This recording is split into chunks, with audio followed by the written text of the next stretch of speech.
une fragilisation des commerces dans les quartiers parisiens, Anne Hidalgo a pris la décision de mettre en place une aide aux commerçants et artisans d'un montant d'1 million d'euros.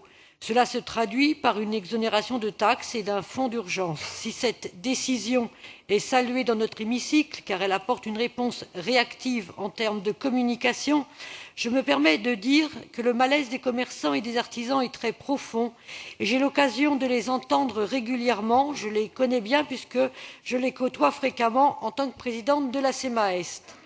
Pour beaucoup d'entre eux, cette mesure des droits d'exonération sur un mois est dérisoire et correspond seulement à quelques dizaines d'euros d'exonération. Pour l'un, c'est 22 euros, pour l'autre, c'est 37.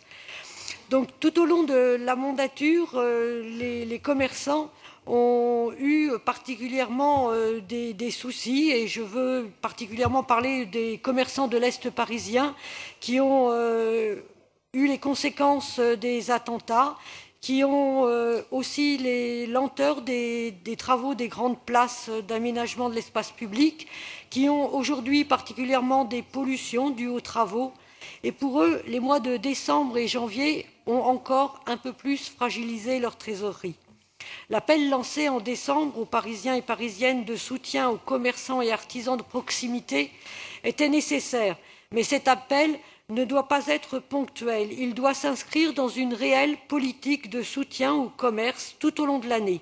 C'est pourquoi, au nom de mon groupe, nous souhaitons que la ville de Paris continue à s'engager fortement auprès des commerces de proximité qui contribuent grandement à l'identité de notre capitale, comme elle l'a fait en lançant en 2004 les opérations Vital Quartier. Mon groupe aura l'occasion de reparler tout particulièrement de la nécessité de préparer la fin de Vital Quartier 2 et de la nécessité de poursuivre urgemment le soutien à une 50aine de librairies parisiennes. Je vous remercie. Merci Madame Morel.